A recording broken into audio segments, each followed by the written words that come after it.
মূল্যবান বক্তব্য নিয়ে আসছেন তরুণদের অহংকার উদীয়মান তরুণ বক্তা জনাব হযরত মাওলানা মুফতি মুস্তাফিজুর রহমান হুজুরকে তার গুরুত্বপূর্ণ আলোচনা করার জন্য বিশেষভাবে অনুরোধ করছি। আসসালামু আলাইকুম ওয়া রাহমাতুল্লাহি ওয়া বারাকাতুহু। আলহামদুলিল্লাহ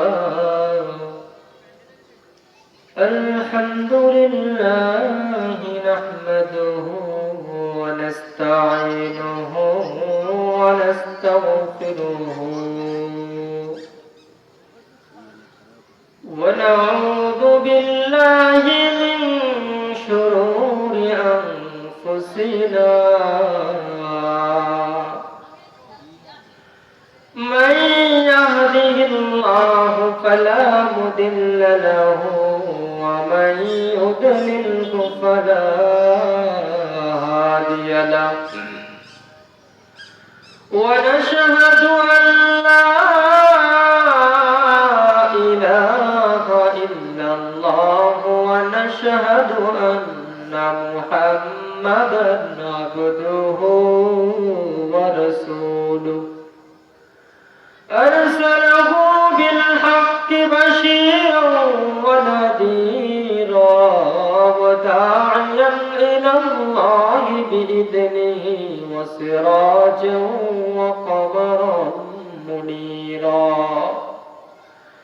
أما بعد فأعوذ بالله من الشيطان الرجيم بسم الله الرحمن الرحيم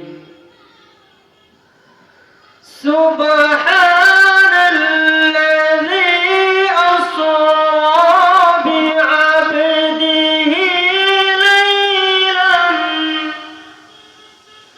ليلا من المسجد الحرام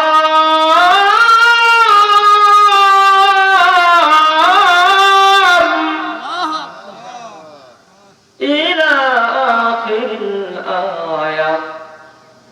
وقال الشاعر यही हम सब मुसाफिर रहे वही आखिर ठिकाना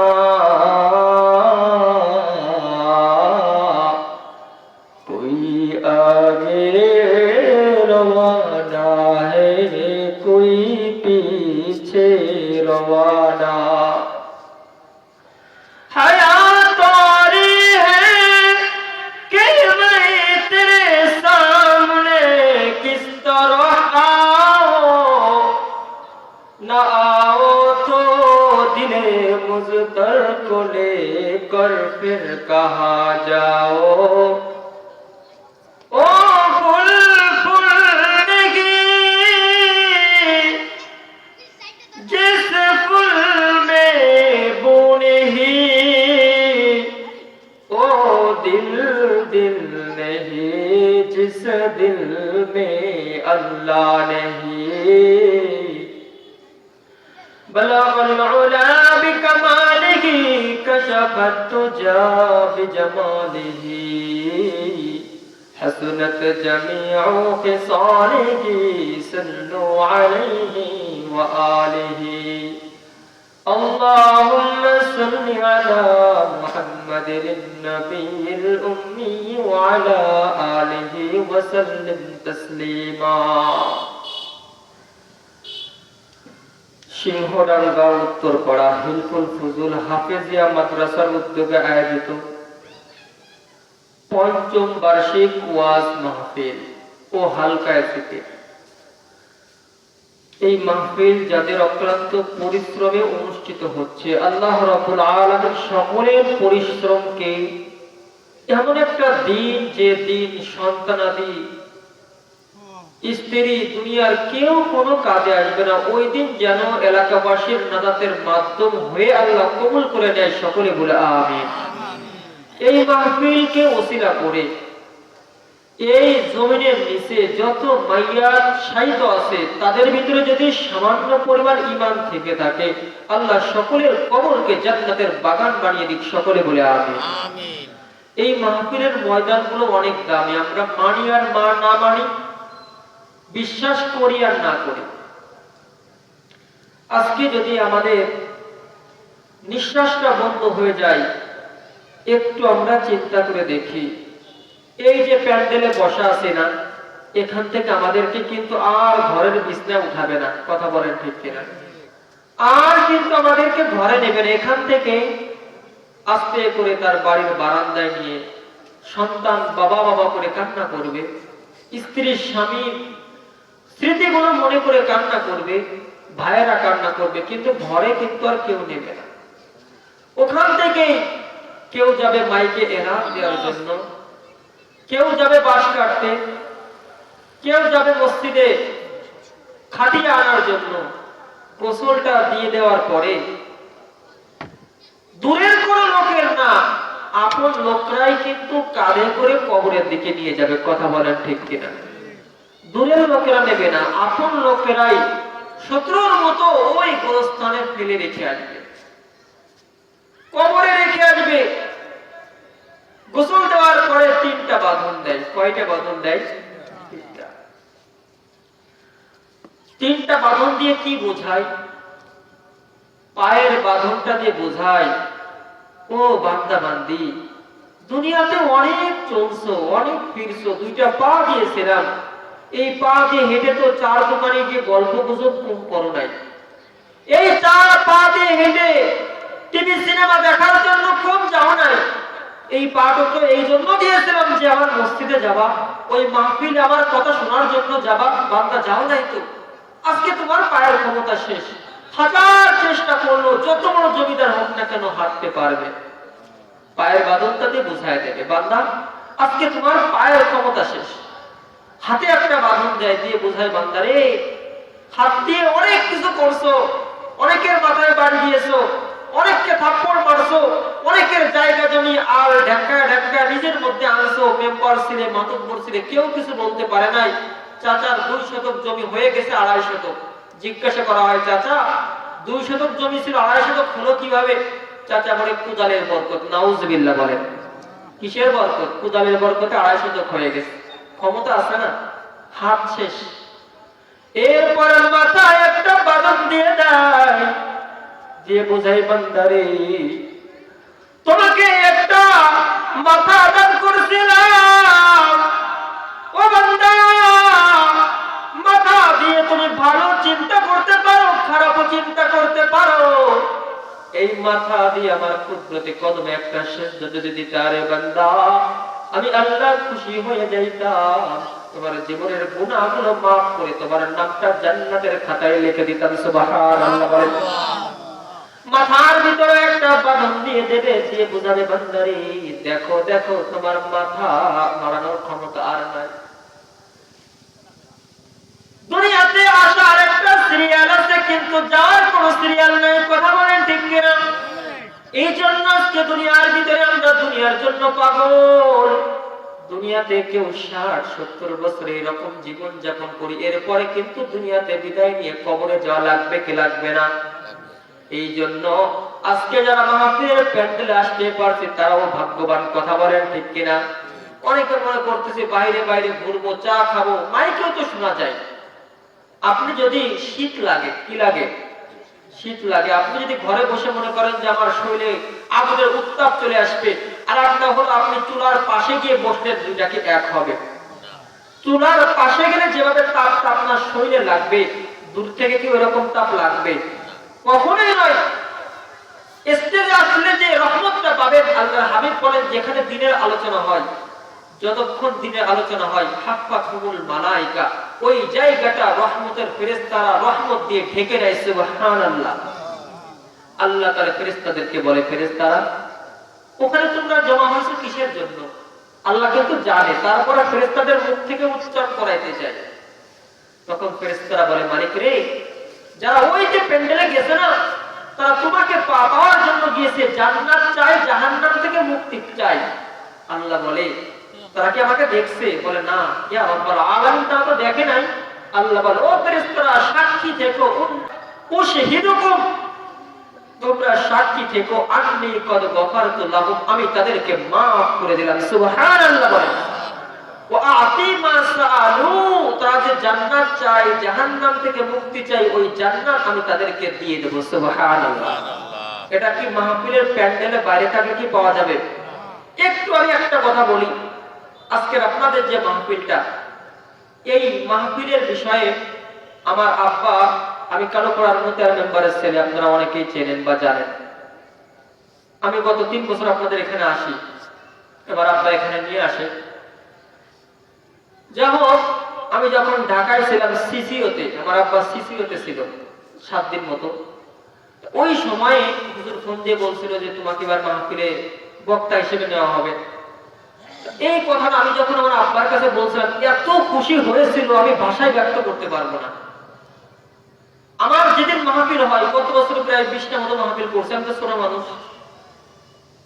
যখন মাহফিল আমার হয়, প্রতিটা মাহফিলের দিন সকাল থেকে আমার আব্বা পায়জামা পরে জামা গায়ে বসে থাকতো যে আমার ছেলে ওয়াজে যাবে, আমি তার সাথে যাব।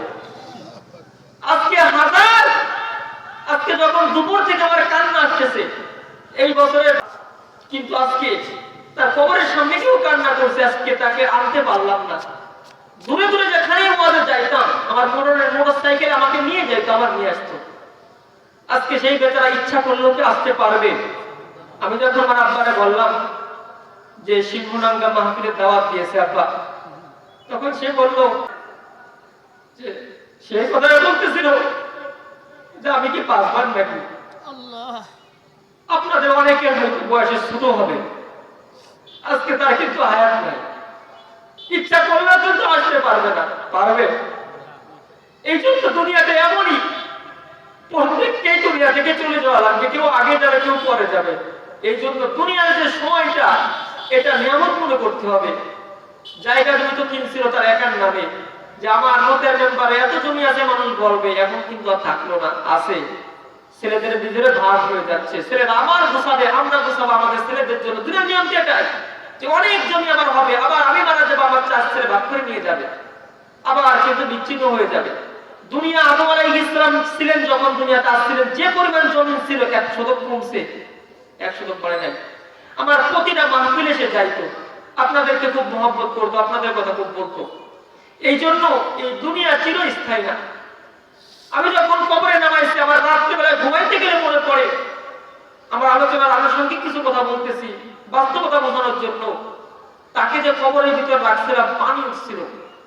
এই যে এখন যারা মারা যাচ্ছে, আপনারা দেখেন শীতের সোয়েটার গাইতেছেন, রাত্রে গিয়ে কম্বলের ভিতরে ঘুমাবেন, একটু কম্বল সাইড হয়ে গেলে শীত লাগে।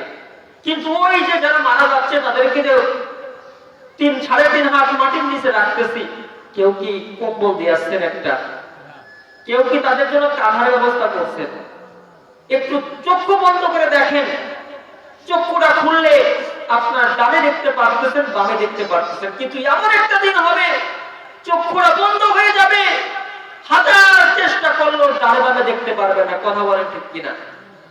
ওই যে কবরের ভিতরে রেখে আসছে, আপনাদের যদি কাউকে বলা হয় রাত 3টার দিকে ওই গোরস্থানে যান, কেউ কিন্তু যাইতে সাহস পাবে না, ভয় লাগবে, কিন্তু সেই জায়গায় তারা কিন্তু শুয়ে গেছে।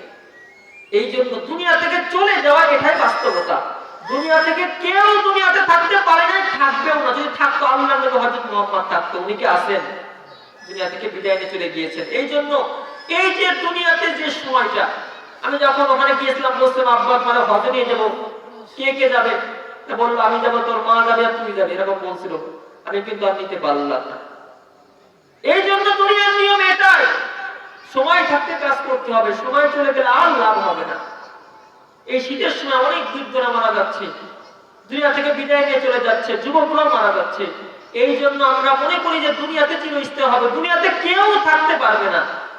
দুনিয়া এমন, আল্লাহর নবী বিশ্ব নবী হযরত মুহাম্মদ সাল্লাল্লাহু আলাইহি সাল্লামের সন্তান যখন দুনিয়া থেকে বিদায় নিয়ে চলে যায়, নবীর এক ছেলে যখন দুনিয়া থেকে বিদায় নিয়ে চলে যায়, হঠাৎ করে সূর্য গ্রহণ লেগে গেল, দিনের বেলা অন্ধকার আচ্ছাদিত হয়ে গেল। হঠাৎ করে সাহাবে কেরাম বলতে শুরু করলো, নবীর সন্তান দুনিয়া থেকে বিদায় নিয়ে যাওয়ার কারণে সূর্য কষ্ট পেয়েছে, সূর্য গ্রহণ লাগছে।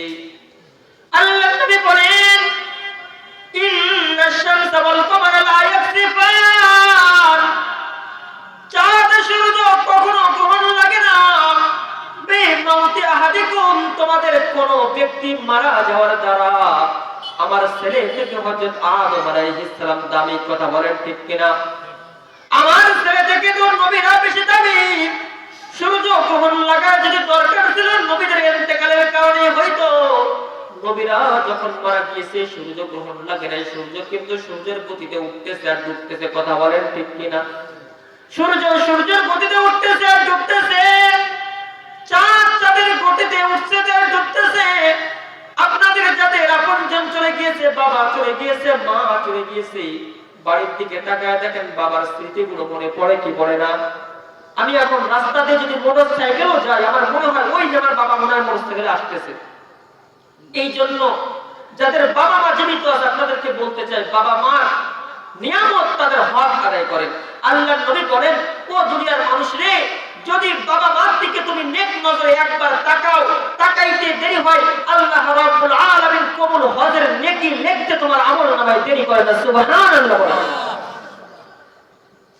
আল্লাহর নবী বলেন, দুনিয়ার মানুষেরা বাবা মার দিকে নেক নজরে যতবার তাকাইবা, প্রত্যেকবার একটা করে কবুল হজের নেকি লিখে দেওয়া হবে। তুমি তাকাইতে তাকাইতে ক্লান্ত হয়ে যাবা, ফেরেশতারা প্রতি নজরে কবুল হজের নেকি লিখতে দেরি করবে না। সুবহানাল্লাহ বলেন। দলিল قال النبي صلى الله عليه وسلم من نظر إلى والديه نظرة رحمة كتب الله له بكل نظرة كتب الله আল্লাহ তাআলা লিখে দেন বিকুল্লি নজরাতিন, প্রত্যেকটা নজরে হাজ্জাতান মাবরুরা, একটা কবুল হজের নেকি। সুবহানাল্লাহ বলেন। এই জন্য বাবা মা যারা আছে শুকরিয়া আদায় করেন। আর আমরা যারা জীবিত আছি প্রতিটা সেকেন্ডের আমরা কদর করি। একদিন দুনিয়া থেকে চলে যাব, ওই দিন হাজার চিৎকার করলেও আমার কথা আর কেউ শুনবে না, আমার কথা মনে রাখবে না। এটাই দুনিয়ার বাস্তবতা। আমাদের যাদের আপনজন চলে গিয়েছে, কয়দিন আছে আমরা তার কবরের পাশে যাচ্ছে কেউ। আপনার পিঠ চুলকাচ্ছে, কি চুলকাচ্ছে? পিঠ চুলকাচ্ছে। নাতিকে বলেন, নাতি চুলকায় দাও। নাতি যদি চুলকায়, এই হচ্ছে না, একটু করে দাও, সাইডে দাও, বলা লাগে কি লাগে না? লাগে কি লাগে না? অনেকবার হয়তো একটা পর্যায়ে সঠিক জায়গায় চুলকানো হয়, কিন্তু আপনি যদি নিজে ইচ্ছা করেন আমি চুলকাবো, একবারে সঠিক জায়গা চুলকানো হয় কি হয় না? এই জন্য অন্যের উপরে রেখে দেওয়া যাবে না। আমার আমল আমাকেই নিয়ে যাইতে হবে, কথা বলেন ঠিক কিনা? আমার নামাজ আমাকেই নিয়ে যাইতে হবে, আমার তালিম মাহফিল আমাকেই নিয়ে যাইতে হবে, আমার দিনের কাজগুলো আমাকেই করে যাইতে হবে, তাহলে আমি সফলকামী হব, কথা বলেন ঠিক কিনা? যাই হোক, আমার আলোচনার বিষয় ছিল মেরাজ সম্পর্কে। যেহেতু মেরাজের মাস চলতেছে, আল্লাহর হাবিব সাল্লাল্লাহু আলাইহি ওয়াসাল্লাম বলেন, সুবহানাল্লাযী আসরা বিআবদিহি লাইলাম মিনাল মাসজিদিল হারামি ইলাল মাসজিদিল আকসা। সুবহানাল্লাযী, ওই আল্লাহ তাআলা মহামান্বিত পবিত্র, আসরা, যে ইসরা করাইছেন, বিআবদিহি, তার বান্দাকে। আল্লাহ রাব্বুল আলামিন সর্বশ্রেষ্ঠ নবী হযরত মুহাম্মদ সাল্লাল্লাহু আলাইহি ওয়াসাল্লামের উম্মত আমাদেরকে বানাইছেন, বলেন সুবহানাল্লাহ। তিনি এমন নবী যে নবীর উম্মতের আগে পৃথিবীর আদম থেকে ঈসা আলাইহিস সালাম কোন নবীর উম্মত আমাদের আগে হযরত মুহাম্মদ সাল্লাল্লাহু আলাইহি ওয়াসাল্লামের উম্মতের আগে জান্নাতে যাওয়ার সাহস পাবে না। সুবহানাল্লাহ বলেন। তাহলে আমাদের দাম কম না বেশি? বেশি। প্রশ্ন হয়, হুজুর আপনি কি বলেন, আমাদের দাম বেশি কিভাবে? নূহ আলাইহিস সালাম 950 বছর দাওয়াত দিল, তাদের উম্মত 1000 বছর হায়াত পেয়েছে। ফিরাউন 400 বছর রাজত্ব পালন করছে, তারা 400 বছর হায়াত পেয়েছে। আমরা 60-70 বছর হওয়ার আগে ঢিলা হয়ে যাই, 70 বছর হলে পরে হাঁটতে পারি না, চোখে ভালো দেখি না, আমাদের দাম বেশি কিভাবে? প্রশ্ন হয় কি হয় না? আল্লাহ রাব্বুল আলামিন বলেন, উম্মতে মুহাম্মাদীদেরকে হায়াত আমি 60 বছর দিতে পারি, কিন্তু তাদেরকে প্রতি রমজানের ভিতরে একটা রাত দিয়েছে, রাতের নাম হলো লাইলাতুল কদর। রাতের নাম কি? ওই একটা রাতের ভিতরে যদি উম্মতে মুহাম্মাদি ইবাদতের ভিতরে কাটাইতে পারে, আল্লাহ রাব্বুল আলামিন তাকে কমপক্ষে 1000 বছরের নেকি দান করে দেন। সুবহানাল্লাহ। যার বয়স 60 বছর, 10 বছরে সে কথা বুঝ সম্পন্ন হলো, সে 50 বার পাইছে। কথা বলেন ঠিক কিনা? তারা হায়াত পাইছে 1000 বছর। আমরা প্রতি রমজানে একবার লাইলাতুল কদর পাচ্ছি, ওই এক রাত্রে 1000 বছরের সমান। তাহলে তাদের থেকে আল্লাহ আমাদের আমলের ভিতরে বৃদ্ধি করে দিয়েছে কি দেয় নাই? যারা নামাজের জন্য মসজিদের দিকে রওনা দেয়, মাহফিলের শোনার জন্য মাহফিলের প্যান্ডেলের দিকে রওনা দেয়, আল্লাহর হাবিব বলেন তাদের প্রতিটা কদমে কদমে একটা নেকি লিখে দেওয়া হয়, একটা গুনাহকে আল্লাহ maaf করে দেন। তাহলে আমরা শ্রেষ্ঠ নবী মুহাম্মদ সাল্লাল্লাহু আলাইহি ওয়াসাল্লামের উম্মত হয়ে ভাগ্যবতী বা ভাগ্যবান কি ভাগ্যবান না? ভাগ্যবান। হযরত মুহাম্মদ সাল্লাল্লাহু আলাইহি ওয়াসাল্লাম আল্লাহ রাব্বুল আলামিন যাকে মেরাজের মাধ্যমে 7 আসমানের উপরে নিয়েছেন, অন্য কোন নবীকে নিয়েছেন?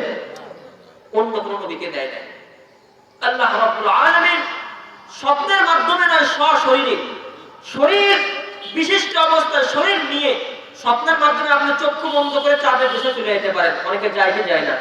আপনি চক্ষু বন্ধ করেন, ঢাকায় যারা ঘুরছেন দেখবেন, আপনি ঢাকার অবস্থা দেখতেছেন, কাবা শরীফ দেখতেছেন, চক্ষু বন্ধ করে অনেক জায়গায় যাওয়া যায়। কিন্তু আল্লাহর নবী সশরীরে গিয়েছে। সুবহানাল্লাহ বলেন। আল্লাহর নবী উম্মে হানির ঘরে শুয়েছিলেন। সেখানে আল্লাহর নবী যখন শায়িত আছেন, হঠাৎ করে 3 জন ফেরেশতা, বলা হয় জিবরাইল, অনেক বলেন মিকাইল, ইসরাফিল, এই 3 ফেরেশতা আল্লাহর নবীর কাছে আসলো। আসার পরে আল্লাহর হাবিব সাল্লাল্লাহু আলাইহি ওয়াসাল্লামকে উঠাইলেন। নবী ঘুমন্ত অবস্থায় উঠিয়ে নবী করিম সাল্লাল্লাহু আলাইহি ওয়াসাল্লামকে ওখান থেকে নিয়ে একটা পর্যায়ে কাবা শরীফের পাশে নিয়ে গেলেন। সুবহানাল্লাহ বলেন।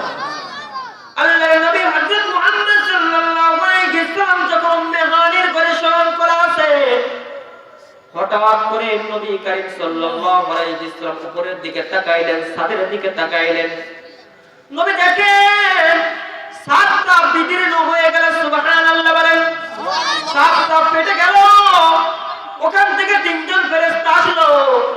ফেরেশতারা কিন্তু জানলা দরজাতে আসতে পারতো কি পারতো না? তারা সাত ছিদ্র হয়ে কেন আসলো?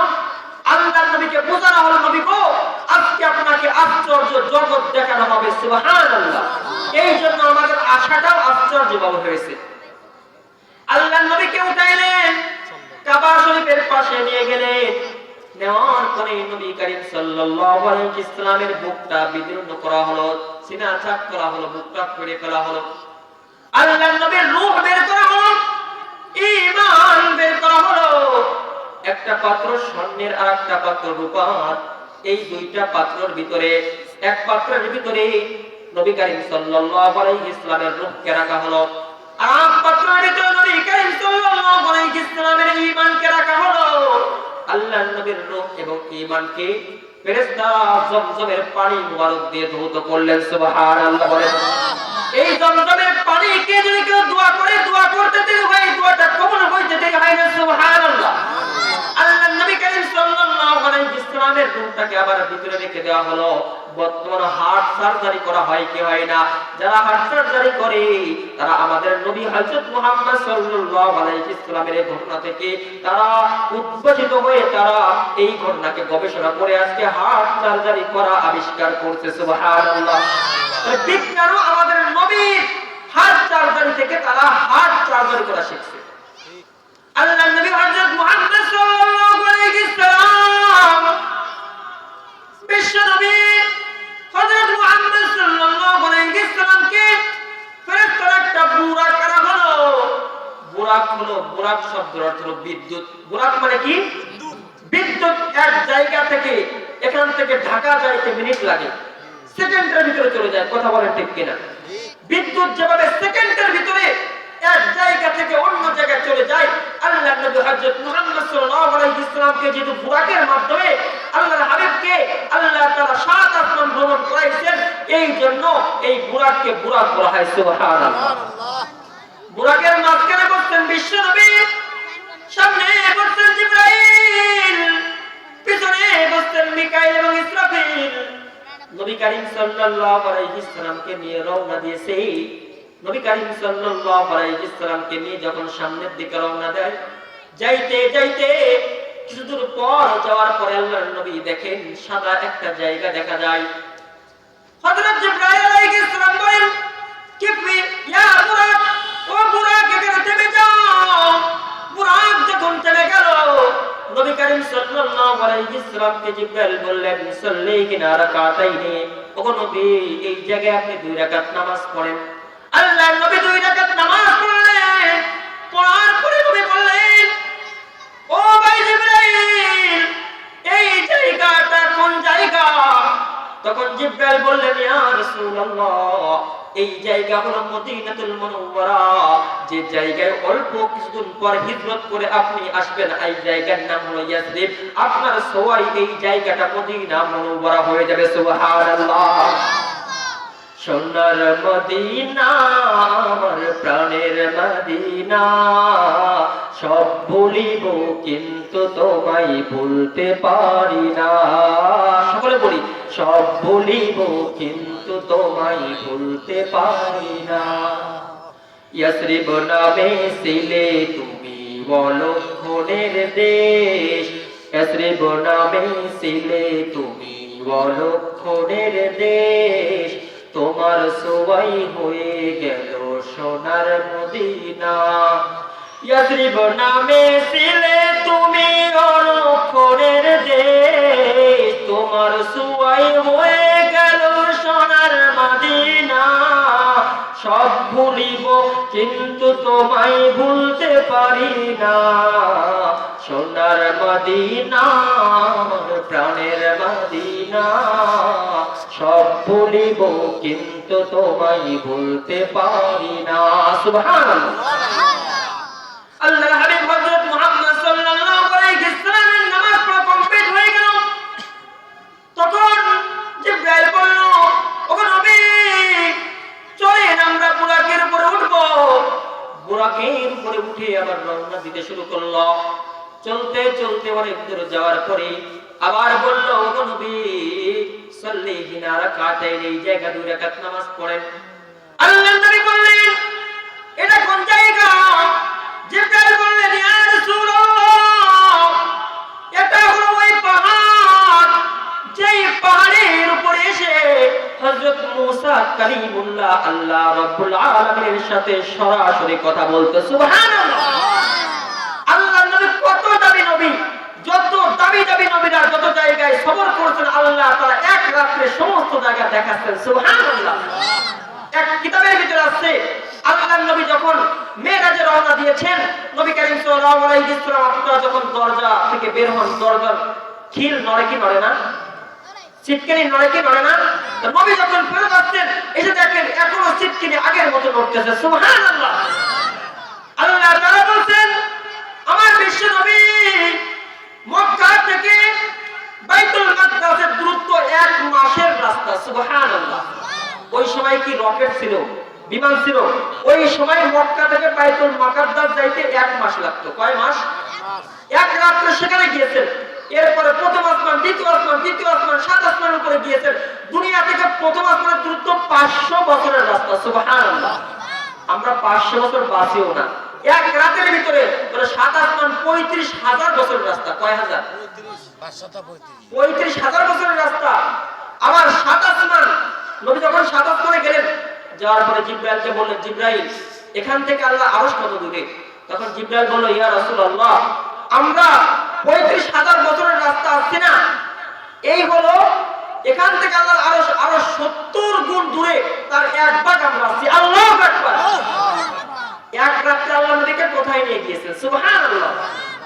আশ্চর্য না? আশ্চর্য লাগে কি লাগে না?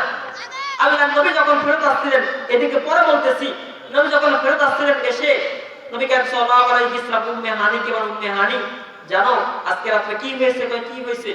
1 রাত আমি বাইতুল মাকদাসে গিয়েছি। তো হুজুর আপনি কি বলেন? বাইতুল মাকদাসে ঘোড়া উঠে যায় না করে 1 মাস লাগে। ওখান থেকে 7 আসমানের উপরে গিয়েছে, আপনি কি বলেন? 7 আসমানের উপর তো আল্লাহর কাছে কথা বলে আসছেন নবী, আপনি যা বলেন এটা বলেন না। সুবহানাল্লাহ বলেন, আপনি এই কথা বলেন না। আল্লাহর নবী বলেন, আমি কখনো মিথ্যা কথা বলি না। না না, আমি আল্লাহ রাব্বুল আলামিন আমাকে এক রাত্রে সাত আসমানের উপরে নিয়ে সরাসরি আল্লাহ কথা বলছেন, সুবহানাল্লাহ। আল্লাহ নবী যখন সকালবেলা এটা ঘোষণা করে দিলেন, আবু জাহেল তো শয়তান। আবু জাহেল মনে করে সুন্দর একটা পরিবেশ পাইছি মুহাম্মদকে পাগল সাব্যস্ত করার, এটা কেউ বিশ্বাস করবে না। এটা কি বিশ্বাস করার মতো? সাধারণ আকলে কিন্তু ধরে না। কিতাবের ভিতর আছে নবী করিম সাল্লাল্লাহু আলাইহি সাল্লাম হিরাক্লিয়াস রোমের বাদশার কাছে চিঠি পাঠাইছে। কি পাঠিয়েছে? চিঠি পাঠিয়েছে রোমের বাদশার কাছে যে তুমি ঈমান আনো। রোমের বাদশা আগের সময় যখন বর্তমানে আমেরিকা, ভারত সুপার পাওয়ার বলা হয়, শক্তিশালী দেশ, রোমের বাদশা হিরাক্লিয়াস আশ্চর্য হয়ে গেছে যে মুহাম্মদ একজন ছোট বাচ্চা, আমাদের দিকে তাকানোর সাহস পৃথিবীর নাই, আমাকে কালিমার দাওয়াত দেয়। এই মুহাম্মাদের তো হাত বড় বড়, তার ব্যাপারে একটু জানার দরকার। তখন তিনি তার কর্মচারীদেরকে বলেন, দেখো তো এই রুমের ভিতরে মক্কার কোনো ব্যক্তি আসছে কিনা। তখন তারা খোঁজ নিয়ে দেখে আবু সুফিয়ান মক্কার থেকে, আবু সুফিয়ান কিছু লোকরা তারা ব্যবসার জন্য আসছে। তখন হিরাক্লিয়াস বাদশা বলছে তাদেরকে আমার কাছে দাওয়াত দাও। যখন হিরাক্লিয়াস বাদশার কাছে আনা হলো, তখন হিরাক্লিয়াস বাদশা বলল, মুহাম্মাদের ব্যাপারে তোমরা কি জানো? মুহাম্মদ কেমন লোক? আবু সুফিয়ান মনে করলো হিরাক্লিয়াস বাদশা যদি কালিমা পড়ে তাহলে তো আমরা আর পুরো উঠতে পারবো না। এখন এমন একটা কথা বলবো, আগে যুগের নেতারা কেমন ছিল উনি বলতেছেন, আমি যে মিথ্যা কথা বলতে ভয় লাগে, আমার যারা অধীনস্থ আছে তারা বলবে আবু সুফিয়ান মিথ্যা কথা বলে, সুবহানাল্লাহ বলে। তারা অমুসলিম হতে পারে কিন্তু নেতৃত্বের ক্ষেত্রে তারা মিথ্যা কথা বলতো না যে আমি মিথ্যাবাদী সাব্যস্ত হবো। কথা বলেন ঠিক কিনা? আর বর্তমান সমাজের নেতারা তারা মিথ্যা বলার দরকার বলতেছে একজনের জন্য আরেকজনের নামে লিখে দিচ্ছে, আছে কি নাই? কিন্তু অমুসলিম হওয়া সত্ত্বেও মিথ্যা কথা বলতে চাচ্ছে না। কিন্তু এমন একটা কথা বলবো যে কথা বলার কারণে হিরাক্লিয়াস বাদশা বুঝতে বাকি থাকবে না যে মুহাম্মদ পাগল। তখন কোন কথাটা বলছিল? আজকে তাফসীরের ভিতরে দেখলাম সূরা বানী ইসরাঈলের শুরুর দিকে আছে। তখন সে বলছিল যে মুহাম্মাদের যত বিষয় আছে না কেন পরের কথা একটা কাহিনী শোনো। কি কাহিনী? মুহাম্মদ নাকি এক রাতে মক্কা থেকে বাইতুল মাকদাস গেছে, যা বর্তমানে 1 মাসের দূরত্ব, ওখান থেকে 7 আসমান উপরে গিয়েছে, আবার ফেরতও চলে আসে। বাইতুল মাকদাস যাইতে যে 1 মাস লাগে, আসতে 12 মাস লাগে, এখানে 2 মাস, আবার 7 আসমান উপরে গিয়েছে। এখন তুমি বোঝো মুহাম্মদ কেমন। আল্লাহু আকবার বলেন। এখন হিরাক্লিয়াস বাদশার কাছে যখন এই কথা বলছে, বলার সঙ্গে সঙ্গে বাদশার পাশে ওই সময়ের বাইতুল মাকদাসের একজন ধর্মযাজক ছিল, পিছন থেকে ডাক দিয়ে বলে, ও বাদশা হিরাক্লিয়াস, এর সাক্ষী আমি। সুবহানাল্লাহ বলেন। কিভাবে তুমি সাক্ষী? আমি ধর্মযাজক, আমার দায়িত্ব প্রতি রাত্রে বাইতুল মাকদাসের দরজা জানালাগুলো বন্ধ করে দেওয়া। কিন্তু হঠাৎ করে একটা রাত্রে আমি মনে করলাম আজকে বাইতুল মাকদাসের জানালাগুলো বন্ধ করে দিব, বাইতুল মাকদাসের দরজাগুলো বন্ধ করে দিব। আমি বাইতুল মাকদাসের সমস্ত দরজা বন্ধ করলাম, জানালাগুলো বন্ধ করলাম, কিন্তু সবথেকে ভিআইপি যে দরজা হাজার চেষ্টা করে আমি বন্ধ করতে পারলাম না। আল্লাহু আকবার। আমি অনেক চেষ্টা করলাম, কি হলো আজকে দরজা কি খোলা থাকবে? আমি এমনকি অনেক লোকদেরকে ধরে টানাটানি করলাম কিন্তু পারলাম না। মিস্ত্রিদের কারণে তারা অবন্য মনে হচ্ছে সাতটা পরিপূর্ণ দরজার উপরে ভর দিয়েছে। বাইতুল মাকদাস এমন ঘর যে ঘরটা সুলাইমান নবী জিন্দা যারা তৈরি করেছিলেন, সুবহানাল্লাহ, যে মসজিদটা বর্তমান ফিলিস্তিনে আছে। একটা পর্যায়ে পরিপূর্ণ ঘরটা কেমন যেন দরজার উপরে পড়ছে। আমি মিস্ত্রিদেরকে বললাম এখন কি করা যায়? মিস্ত্রিরা বলল সকালবেলা দেখতে হবে, রাত্রে আমরা কিছু করতে পারবো না। যখন এইভাবে চলতেছিল হঠাৎ করে সকলেই আশ্চর্য হয়ে গেল। উনি বললেন আমি অনেক চেষ্টা করে দরজা বন্ধ করতে পারলাম না, দরজাটা খোলা রাখলাম। সকালবেলায় যখন আমি গেলাম, গিয়ে দেখলাম ওখানে আমি যে দরজা আছে দরজা ধাক্কা দিলাম, দরজা ধাক্কা দিতে দেরি হলো কিন্তু দরজাটা বন্ধ হতে দেরি হলো না। সুবহানাল্লাহ। আজকে যখন আবু সুফিয়ান আপনার সামনে ঘটনা বলতেছে, তখন আমার ওই ঘটনা বুঝতে বাকি থাকলো না। এই বিশ্বনবী হযরত মুহাম্মদ সাল্লাল্লাহু আলাইহি ওয়াসাল্লামের জন্য আল্লাহ রাব্বুল আলামিন ওই দরজাটা খোলা রাখছিলেন। সুবহানাল্লাহ। তো আল্লাহর আমার কাছে গেছে গেছে কি যায় না? তখন হিরাক্লিয়াস আশ্চর্য হয়ে গেল। নবী করিম সাল্লাল্লাহু আলাইহি ওয়াসাল্লাম যখন রওনা দিচ্ছিলেন, যাইতে যাইতে যাইতে যখন কিছু দূর গেলেন, যাওয়ার পরে আবার দুই রাকাত নামাজ পড়লেন। জিবরাইলকে জিজ্ঞাসা করলেন, জিবরাইল এই জায়গার নাম কি? তখন জিবরাইল বলল, ইয়া রাসূলুল্লাহ, এই জায়গা হলো এমন জায়গা যেই জায়গা হযরত ঈসা রূহুল্লাহ দুনিয়াতে জন্মগ্রহণ করেছেন। সুবহানাল্লাহ। আপনারা জানেন একজন মহিলা যার নাম হলো মারিয়াম আলাইহিস সালাম, তিনার যে সন্তান ঈসা রূহুল্লাহ হয়েছে, তার কি কোনো পিতা ছিল? না। আল্লাহর নবীকে সেই জায়গাও দেখাইছেন। সুবহানাল্লাহ। তার সমস্ত দামি দামি জায়গা ভ্রমণ করাচ্ছেন। বিশ্বনবী ওখান থেকে সামনের দিকে রওনা দিলেন। যখন তিনি বুরাকে উঠে যান, হঠাৎ করে একজন বৃদ্ধ বিশ্বনবী হযরত মুহাম্মদ সাল্লাল্লাহু আলাইহি ওয়াসাল্লামকে ডাক দিল। জিবরাইল বলল, ইয়া রাসূলুল্লাহ লাম তালতাফিত ইলাইহা, আপনি তার দিকে ভ্রুক্ষেপ করেন না। নবী করিম সাল্লাল্লাহু আলাইহি ওয়াসাল্লাম বলেন, লা আলতাফিত, আমি তার দিকে তাকাবো না। কিন্তু জিবরাইল রে, বলো আমি কেন তার দিকে তাকাবো না? শুধু বৃদ্ধ পুরুষ, তার তো কোনো বিপদ হতে পারে। বলল, না না, নবী তাকাইতে পারবেন না। এরপরে জিবরাইল আবার বুরাক নিয়ে সামনের দিকে রওনা দিলেন।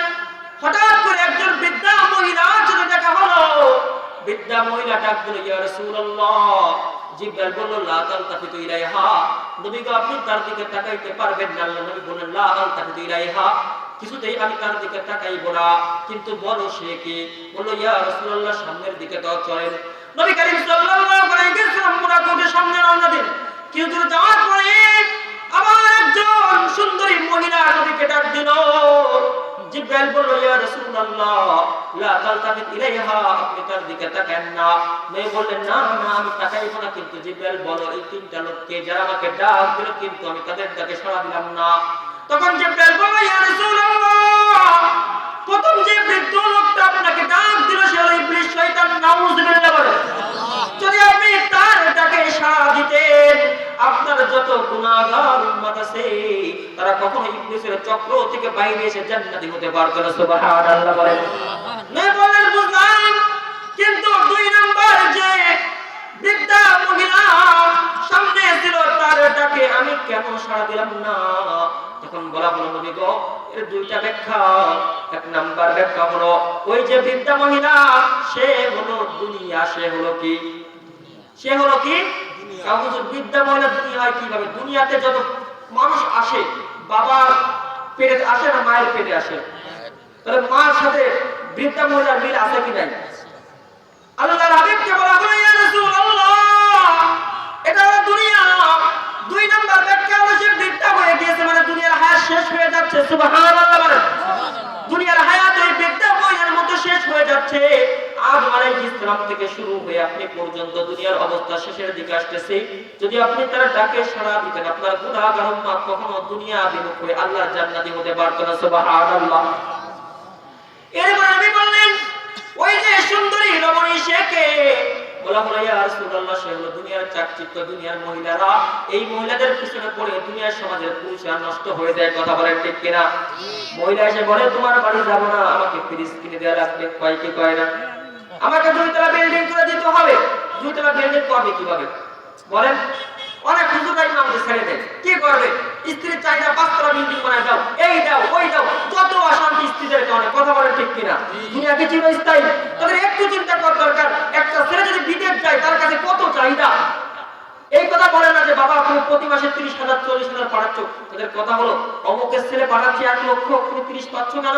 কিন্তু ওই বেচারা স্ত্রী, সন্তান, পরিবার সকলকে ছেড়ে কি কষ্ট করতেছে এটা কেউ দেখে না। কথা বলেন ঠিক কিনা? দরকার ছিল যে তুমি সঠিকভাবে 30,000 টাকা ইনকাম করো, এর ভিতরে আমি শান্তি পাই। কথা বলেন ঠিক কিনা? কিন্তু তার কথা হলো কি, অমুকের ছেলের থেকে বেশি ইনকাম করতে হবে। করে কি লাভ? জায়গা তুমি কি কবরে যাচ্ছে? আদম আলাইহিস সালামের সময় যে পরিমাণ ছিল 100 বাড়ছে, কমছে। কিন্তু আমরা আজকে দুনিয়ার পিছনে এমন ভাবে পড়ছি, একটু চিন্তা করে দেখে আপনারা ধান ফলান না? 120 দিনে ধান হয়। কয় দিনে? 4 মাস। 120 দিনে এই ধান কি সারা বছর চলে?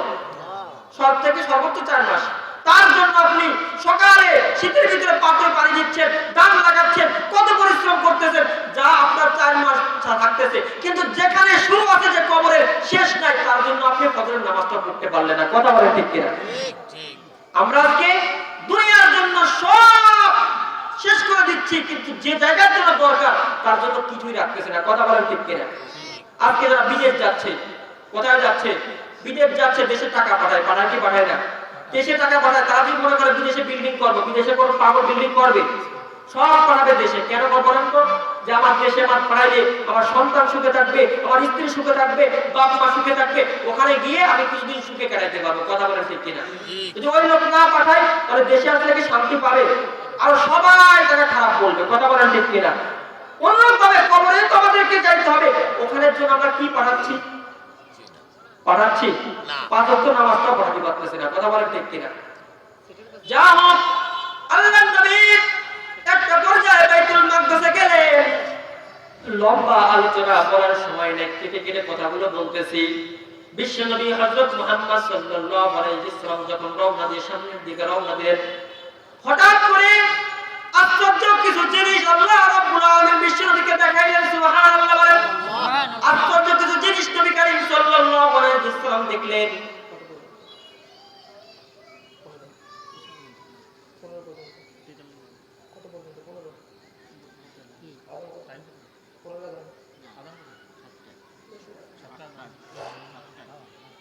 নবী করিম সাল্লাল্লাহু আলাইহি ওয়াসাল্লাম বাইতুল মাকদাসের ভিতরে গেলেন। যে বাইতুল মাকদাসের কথা বলতেছিলাম একটু আগে, সুবহানাল্লাহ বলেন।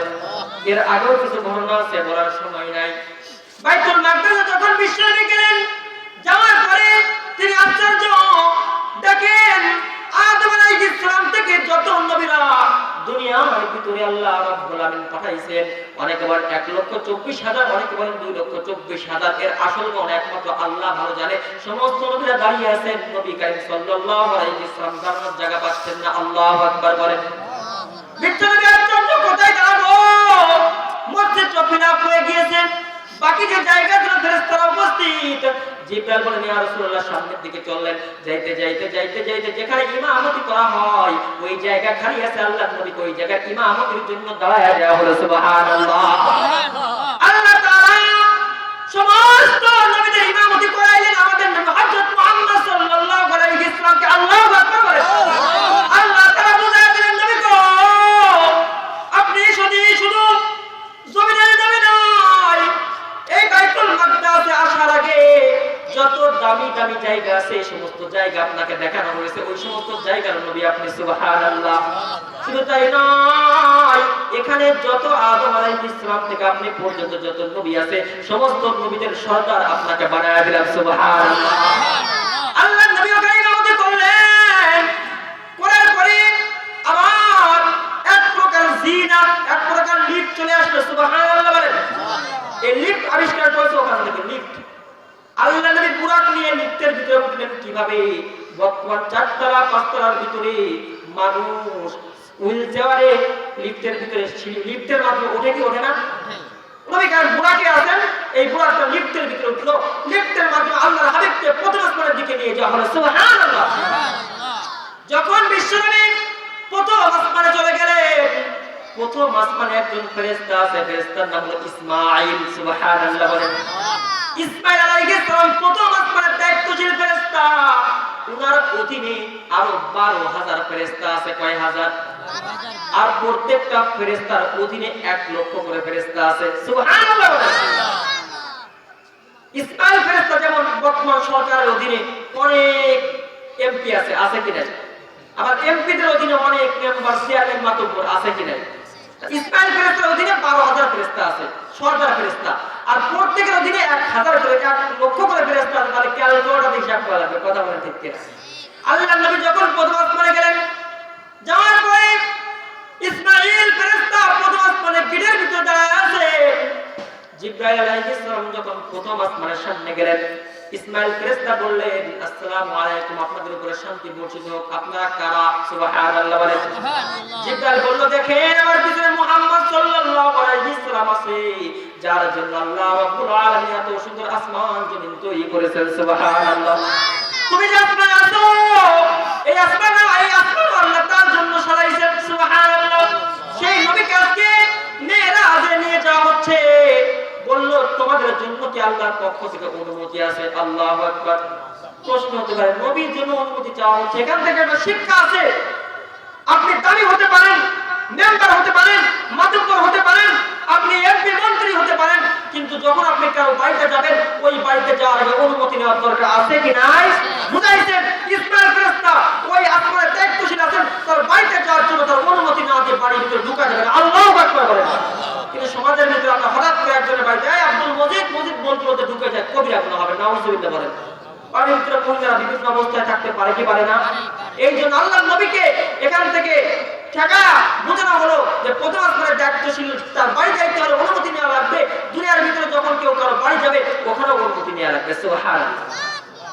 নবী প্রথম আসমানে চলে গেলেন, যাওয়ার পরে আল্লাহর নবীর দেখা হলো হযরত আদম আলাইহিস সালামের সাথে। আল্লাহু আকবার বলেন। আল্লাহু আকবার। আদম আলাইহিস সালাম বললেন, মারহাবান লিবনি সালেহ, আমার সন্তানের জন্য স্বাগতম। সুবহানাল্লাহ। আদম আলাইহিস সালাম খুব খুশি হয়ে গেলেন এবং হযরত মুহাম্মাদের জন্য দোয়া করে দিলেন। আদম আলাইহিস সালামের দিকে তাকায় নবী দেখেন আদম নবী ডান দিকে তাকায় তো মুখটা খুব খুশি হয়ে যায়, বাম দিকে তাকায় তো মলিন হয়ে যায়। আল্লাহর নবী জিবরাইলকে বললেন, ও জিবরাইল, আদম আলাইহিস সালামের কেন ডান দিকে তাকাইলে মুখটা খুশি হয়ে যায়, বাম দিকে তাকাইলে মলিন হয়ে যায়? তখন জিবরাইল বলল, ইয়া রাসূলুল্লাহ, ডান দিকে যখন বাবা আদম আলাইহিস সালাম তাকায় তখন সমস্ত জান্নাতি সন্তানদেরকে তুই দেখতে পাই। সুবহানাল্লাহ। বাম দিকে যখন তাকায় যত গুনাহগার জাহান্নামী সন্তান আছে সকলকে দেখতে পাই। আদম আলাইহিস সালাম বললেন, ও মুহাম্মদ, তুমি যখন দুনিয়াতে যাবা তোমার উম্মতদেরকে বলবা তারা যেন বেশি বেশি নেক আমল করে যা দান করতে হয়ে যায়। সুবহানাল্লাহ। আল্লাহর নবী প্রথম আসমানে আদম আলাইহিস সালামের সাথে সাক্ষাৎ করলেন। এরপর নবী করিম সাল্লাল্লাহু আলাইহি ওয়াসাল্লাম দ্বিতীয় আসমানে চলে গেলেন। তার দুনিয়া থেকে প্রথম আসমানে কয় হাজার বছরের রাস্তা? 500 বছরের রাস্তা। কয় হাজার? 500 বছরের রাস্তা। ওখান থেকে দ্বিতীয় আসমানে চলে গেলেন। যাওয়ার পর আবার অনুমতি চাওয়া হলো, ওই আসমান খুলে দেওয়া হলো। যাওয়ার পর আল্লাহ নবী দেখলেন হযরত ঈসা আলাইহিস সালাম আছেন। সুবহানাল্লাহ। কোন নবী? ঈসা আলাইহিস সালাম আছে। ওই আসমানে যাওয়ার পর ঈসা নবীর সাথে কেন দেখা হলো এর ব্যাখ্যা উলামায়ে কেরাম বলেন, ঈসা নবীকে যখন আসমানে উঠায় নেওয়া হয়েছে তার বয়স 33 বছর। কয় বছর? দ্বিতীয় আসমানে ঈসা নবীর সাথে দেখা করাইয়া আল্লাহ এটাই শিক্ষা দিল, দুনিয়া যত মানুষরা মারা যাবে যদি বৃদ্ধ হয়ে মারা যায়, বৃদ্ধ 80 বছর হোক 200 বছর হোক, যখন তারা জান্নাতি হবে তাদের বয়সটা 33 বছরের হয়ে যাবে। সুবহানাল্লাহ। বৃদ্ধ অবস্থায় জান্নাতীরা কি করবে? খাওয়া রুচি থাকে না, হুররা আছে, কি আর করবে? আল্লাহ বলে যত বৃদ্ধ লোকরা মারা গিয়েছে, বৃদ্ধরা মারা গিয়েছে, সকলের বয়স 33 বছর মারা গেছে। সুবহানাল্লাহ। ঈসা আলাইহিস সালামের সাথে সাক্ষাৎ হয়ে গেল। এরপরে ওখান থেকে 3 নম্বর আসমানে চলে গেলেন। 3 নম্বর আসমানে আবার যখন গেলেন, 3 নম্বর আসমানে যাওয়ার পর অনুমতি চাইলেন। অনুমতি চাওয়ার পরে হযরত মুহাম্মদ সাল্লাল্লাহু আলাইহি ওয়াসাল্লামের সাক্ষাৎ হলো হযরত ইউসুফ আলাইহিস সালামের সাথে। সুবহানাল্লাহ। আল্লাহর নবী বলেন, আমি যখন ইউসুফ নবীকে দেখলাম এত সুন্দর চেহারা, আল্লাহ তাআলা সমস্ত সৌন্দর্যকে 2 ভাগ করেছে। কয় ভাগ?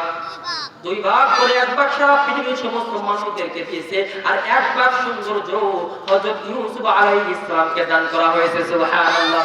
আল্লাহ নবী বললেন, আমি দেখলাম কেমন যেন পূর্ণিমার চাঁদ 2-3 নম্বর আসমানের ভিতরে উদিত হয়ে গিয়েছে। সুবহানাল্লাহ।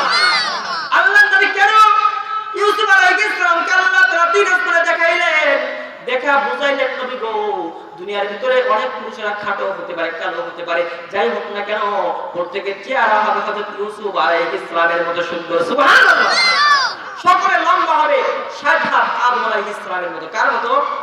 সমস্ত জান্নাতীরা 60 হাত লম্বা হবে।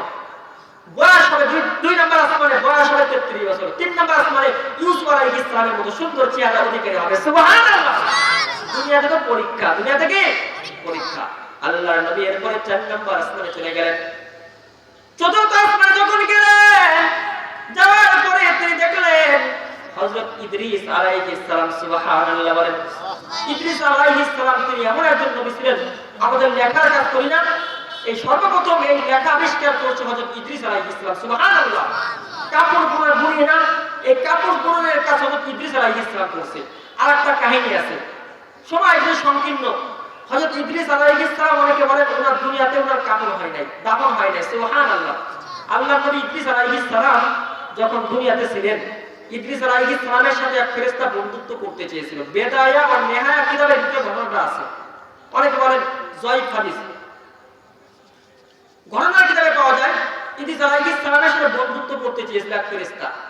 ইদ্রিস আলাইহিস সালাম মৃত্যুকে অনেক ভয় পাইতেন। কি পাইতেন? ইদ্রিস আলাইহিস সালাম বললেন, ওগো আল্লাহর ফেরেশতা, আমার সাথে বন্ধুত্ব করতে পারবে না? না, আপনার সাথে বন্ধুত্ব করব। উনি কিন্তু শুরুর দিকের নবী। আদম আলাইহিস সালামের পরে শীষ আলাইহিস সালাম, এরপর ইদ্রিস, প্রথম দিকের নবী। বলে না, আপনার সাথে বন্ধুত্ব করতে চাই। ইদ্রিস আলাইহিস সালাম শর্ত দিলেন, বন্ধুত্ব করতে পারি, কিন্তু আমাকে আসমানে নিয়ে যাইতে হবে। সুবহানাল্লাহ বলেন। উনি মনে করতেন দুনিয়ার ভিতরে মৃত্যু হয়ে যায়, আসমানে গেলে মনে হয় মৃত্যু হবে না। উনি মৃত্যুকে খুব ভয় পাইতেন। একটা পর্যায়ে ফেরেশতা বলল, ঠিক আছে। বলা হয় ফেরেশতাদের 600 ডানা আছে। কয়শো ডানা? একটা যদি জমিনের ভিতরে ঢুকা যায়, সেটা জমিকে উল্টায় দিতে পারে। আল্লাহু আকবার। তখন তিনি বললেন, আমি বন্ধুত্ব করতে পারি, কিন্তু আমাকে আসমানে নিয়ে যাইতে হবে। বলল, ঠিক আছে, আমি আপনাকে আসমানে নিয়ে যাব। একটা পর্যায়ে ওই ফেরেশতাটার ডানার ভিতরে, হযরত যেভাবে আজকে বিমানের মাধ্যমে মানুষ উপরে যাইতে যায় না, তার ডানার ভিতরে লুকায় রেখে ইদ্রিস আলাইহিস সালামকে প্রথম আসমানে নিয়ে গেলেন। ওখান থেকে 2 নাম্বার আসমানে, 3 নাম্বার আসমানে, 4 নাম্বার আসমানে যখন নিয়ে গেলেন, যাওয়ার পরে হঠাৎ করে দেখেন মালাকুল মউত আজরাইল ওই দিক দিয়ে আসতেছে। আল্লাহু আকবার বলেন। মা যেখানে বাঘের ভয় সেখানে কি হয়? রাত পায়। একটা কথা আছে না? একটা পর্যায়ে হযরত ইদ্রিস নবী ভয় পাচ্ছেন, আর ওই ফেরেশতাকে বলছেন, দেখো কে আসতেছে। ওই ফেরেশতাকে যদি তিনি সেটা জান তমস করে। একটা পর্যায়ে ওই ফেরেশতা হযরত মালাকুল মউত আজরাইলকে বলল, ভাই আপনি কোথায় যান? আমি 4 নম্বর আসমানে আসছি। কয় কি জন্য? আমি আশ্চর্য। কয় কিসের জন্য আশ্চর্য? আমি 7 আসমানে একটা গাছ আছে, কুল বৃক্ষ। পৃথিবীর ভিতরে যত মানুষ আছে সমস্ত মানুষের নাম নাম ধরে একটা গাছের পাতা আছে। সুবহানাল্লাহ। যার যখন মৃত্যুর সময় হয়ে যায়, ওই গাছের পাতাটা পড়ে যায়, আর ওই মিষ্টি নিয়ে সঙ্গে সঙ্গে তারা জানটা কবজ করে মালাকুল আজরাইল। আল্লাহু আকবার বলেন। আমি একটা লিস্টি পাইলাম, লিস্টির ভিতরে দেখলাম ইদ্রিস আল্লাহর নবী তার জান আমি কবজ করব 4 নাম্বার আসমানে। আল্লাহু আকবার। এখন আমি আশ্চর্য, আমি তো 4 নাম্বার আসমানে যাইতে পারবো, কিন্তু সে কেমন করে আসবে? এটা বলার সঙ্গে সঙ্গে ইদ্রিস আলাইহিস সালাম লাফ দিয়ে নামছে। তখন তিনি বললেন, আমার আজকে বিশ্বাস হয়ে গেল যে আল্লাহ তাআলা যে গাছের ভিতরে লিখছিল 4 নাম্বার আসমানে তার জানটা কবজ করা হবে, সে 4 নাম্বার আসমানে আছে, ওখানে তার জানটা কবজ করে নেওয়া হলো। সুবহানাল্লাহ। ইদ্রিস আলাইহিস সালাম কয় নাম্বার আসমানে আছে? 4 নাম্বার আসমানে। এখান থেকে আল্লাহ বুঝাইলো, তোমরা যেখানে পাও না কেন তোমাদের মৃত্যুবরণ করা লাগবে, যেটা আসমানে হোক না কেন। কথা বলেন ঠিক কিনা? অনেকে চাঁদের দেশে চলে যায়, ওখানে গিয়েও বাঁচা যাবে না। কথা বলেন ঠিক কিনা? এরপরে ওখান থেকে 5 নাম্বার আসমানে চলে গেলেন। হারুন আলাইহিস সালামের সাথে সাক্ষাৎ হয়ে গেল। কিছু পরে যাওয়ার পরে 6 নাম্বার আসমানে মুসা কালিমুল্লাহর সাথে সাক্ষাৎ হলো। কার সাথে? মুসা নবীকে আপনারা চেনেন, অনেক রাগী নবী ছিলেন। কি ছিলেন? উনি একটা থাপ্পড় দিয়ে মালাকুল মউত আজরাইলের 2টা চোখকে অন্ধ করে দিয়েছিলেন। সুবহানাল্লাহ। আল্লাহর নবী মুসা ডেঞ্জারাস নবী ছিলেন। কি ছিলেন? আল্লাহর নবী মুসা কিন্তু খুব ডেঞ্জারাস। আল্লাহর নবী যখন মেরাজে গিয়েছেন, সময় যেহেতু সংকীর্ণ, আল্লাহর নবী যখন মেরাজে গিয়েছেন, লম্বা ইতিহাস বলার সময় নাই, মেরাজ থেকে 50 ওয়াক্ত নামাজ নিয়ে আসতেছেন। কয় ওয়াক্ত? 50 ওয়াক্ত নামাজ নিয়ে আসতেছেন। কয় ওয়াক্ত? 50 ওয়াক্ত নামাজ নিয়ে আসতেছেন। 7 নাম্বার আসমানে যখন আসছেন, ইব্রাহিম আলাইহিস সালামের সাথে সাক্ষাৎ হয়েছে। 6 নাম্বার আসমানে যখন আসছেন, মুসার সাথে সাক্ষাৎ। কার সাথে? মুসা আলাইহিস সালাম রাস্তার দিয়ে বিরাকেটে দাঁড়াইছে। আল্লাহ বলেন, এই মুসা কি হয়েছে? কয় যাইতে দেব না। কয় কিসের জন্য? কয় 2টা উত্তর দেয়া লাগবে। কয়টা? 2টা কারণে দাঁড়িয়েছে। কয় কারণে? 1 নাম্বার কারণ হলো, ও নবী মুহাম্মদ, তুমি তো আল্লাহর সাথে দেখা করে আসছো। আমি দুনিয়ার ভিতরে চেয়েছিলাম আল্লাহর সাথে দেখা করব, কিন্তু আল্লাহর সাথে আমি দেখা করতে পারি না। আল্লাহকে বললাম, আল্লাহ দেখা দেওয়াই লাগবে। কি বলছিলাম? দেখা দেওয়াই লাগবে। আল্লাহ বললাম, তারানি মুসা রে, আমাকে দেখা সম্ভব নয়। একটা পর্যায়ে আমি বললাম, না আল্লাহ দেখা দেওয়াই লাগবে। উনি তো রাগী ছিলেন, উনি অনেকটা আল্লাহর সাথে তুর পারে গিয়ে কথা বলছেন। মুসা আলাইহিস সালাম একটা থাপ্পড় মারার লোক মারা গেছে জায়গায়। সুবহানাল্লাহ। মুসা আলাইহিস সালাম দেখা দেওয়ায় আল্লাহ বলে ঠিক আছে তুর পারে যাও। যখন তুর পারে চলে গেলেন আল্লাহ একটা ঝলক দিলেন, সঙ্গে সঙ্গে মুসা কালিমুল্লাহ বেহুশ হয়ে গেলেন। আল্লাহু আকবার। মুসা কালিমুল্লাহ বললেন আমি আল্লাহকে দেখতে চেয়েছিলাম, কিন্তু আল্লাহকে দেখার আগে আমি বেহুশ হয়ে গিয়েছি। সেই আল্লাহ সব আপনাকে তার বাড়িতে নিয়ে দেখা দিয়েছে। আমি যেহেতু আল্লাহকে দেখতে পারি নাই, যিনি আল্লাহকে দেখছে তাকে দেখে আমার জীবনটাকে আমি ধন্য করতে চাই। সুবহানাল্লাহ। এইগুলো এক নাম্বার কারণ। দুই নাম্বার কারণ কি নিয়ে আইছো? আল্লাহর কাছে কি নিয়ে আসছো? আল্লাহ বাইতে গিয়েছেন, আল্লাহ কি দিয়েছে? মুহাম্মদ সাল্লাল্লাহু আলাইহি ওয়াসাল্লাম বলেন না দেখানো যাবে না। মুহাম্মদ কোনো ভয় করেন না। কিসের জন্য? আমার ডেট শেষ। কি শেষ? আপনাদের যদি সিংহের ভিতরে টাকা ভরে যে ডেট শেষ হয় আর কি কাজ হয়? মুহাম্মদ ভয় নাই, তোমার কিছু কারিতে নেব না, তোমার কাছ থেকে কোনো কিছু নেব না। বলো আল্লাহ কি দিয়েছে? 50 অক্ত দিয়েছে। কয় অক্ত? বিদেশ থেকে একটা লোক আসতেছে, আপনার ভাই আসতেছে, আপনার জন্য মোবাইল নিয়ে আসছে, আপনার জন্য আংটি আনছে, আপনার জন্য আরো 10-15টা গিফট নিয়ে আসছে। বেশি আনলে বেশি খুশি লাগে, কথা বলা ঠিক কিনা? আল্লাহ তো দিয়েছে বেশি করে দিয়েছে। কি দিয়েছে? কয়েকটা দিয়েছে 50। আমি তো খুব খুশি, আল্লাহ বলে এত দিয়েছে। মুসা কালিমুল্লাহ বলে মুহাম্মদ তুমি কি বলো? আমার উম্মতের 2 ওয়াক্ত ছিল, কয়েক তো, আর আপনার উম্মতের 50 ওয়াক্ত না। নামাজ পড়বে কত মুয়াজ্জিন আমি থাকতে পারবো না, আযান দিতে দিতে মুয়াজ্জিন শেষ। সুবহানাল্লাহ বলে মানুষ নামাজ কালাম পড়বে কি হবে? যাও আল্লাহর কাছে ফেরত নিয়ে আসো। হযরত মুহাম্মদ সাল্লাল্লাহু আলাইহি ওয়াসাল্লাম বলেন গেলেন তো আল্লাহর কাছে, আবার আমি আল্লাহর কাছে কিভাবে যাব? কোন পদ্ধতিতে সেই আরশের উপরে যাব? 69 ভাগ এখন রয়েছে। 7 আসমানের উপরে 69 ভাগের 1 ভাগ। কয় ভাগের 1 ভাগ? আর তো 69 ভাগ যত রয়েছে, আরো 35 গুণ 69 দের কত হয়? এতদূর আমি কিভাবে যাব? মুসা কালিমুল্লাহ বললেন আল্লাহর সাথে দেখা করতে চেয়েছিলাম, কিন্তু আল্লাহ দেখা করার নাই। আপনাকে যেহেতু দাওয়াত দিয়ে তার বাড়িতে নিয়ে গিয়েছেন, আল্লাহ তাআলা যে আরশের ভিতরে থাকে ওই আরশের নবী আপনি। সুবহানাল্লাহ। আপনার নবুয়ত আরশের উপর পর্যন্ত, ওই আরশে আপনি যাবেন, আপনার যাওয়াতে কোনো বাধা নেই। সুবহানাল্লাহ। আল্লাহর নবী চলে গেলেন, 5 ওয়াক্ত ঘুমায় দিলেন।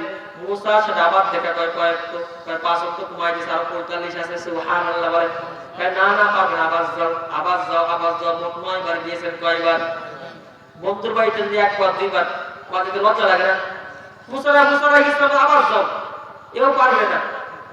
কয় 5 ওয়াক্ত করে ঘুমাচ্ছে, আবার তো থাকবেই না। সুবহানাল্লাহ। আল্লাহ নবী কেন নামাজ নিয়ে আসছেন জানেন? আমি তো আল্লাহর সাথে দেখা করলাম, আমার উম্মত আল্লাহকে দেখবে কিভাবে? আল্লাহ বলেন তোমার উম্মত যখন সিজদার ভিতরে যাবে, যাওয়ার পর বলবে সুবহানা আল্লাহ পবিত্র। আল্লাহ বলেন বান্দারে আমার পবিত্রতা ঘোষণা দিলি, সাব্বাহতু লাকা ইয়া আবদি, আমি তোর জীবনের সমস্ত গুনাহ মাফ করে দিলাম। সুবহানাল্লাহ। যখন বান্দা বলবে সুবহান রাব্বিয়াল আ'লা, আল্লাহ গো আপনার সম্মান সকলের ঊর্ধ্বে, আল্লাহ বলে বান্দারে আলাইতুকা ইয়া আবদি, আমি তোকে উঁচু বানায় দিলাম, তোর জায়গাটা আমি জান্নাতের ভিতর বানায় দিলাম। সুবহানাল্লাহ। তখন মুসা কালিমুল্লাহ কথা বলতে নবী কারীম সাল্লাল্লাহু আলাইহি ওয়াসাল্লাম গেলেন না। আল্লাহ তাআলা দিলেন যে আমি আল্লাহ কিপটা না। সুবহানাল্লাহ। আমি আল্লাহ দিয়েছিলাম কয়েকটা 50 ওয়াক্ত। যদি আপনার উম্মতরা সমস্ত কাজ করে এই 5 ওয়াক্ত নামাজ পড়ে, আমি তাদেরকে 50 ওয়াক্তের নেকি দান করে দেব। সুবহানাল্লাহ। তাহলে নামাজ পড়তে পারবো তো আমরা? নামাজ পড়তে পারবো তো? কে কে পড়তে পারবো না হাত উঁচু করে দেখাই। আল্লাহ রাব্বুল আলামিন আমাদেরকে 5 ওয়াক্ত নামাজ পড়ার আল্লাহ জান্নাতের তৌফিক দান করুন। আমিন। আল্লাহ রাব্বুল আলামিন এই মাদ্রাসাকে কবুল আর মঞ্জুর করে নিন।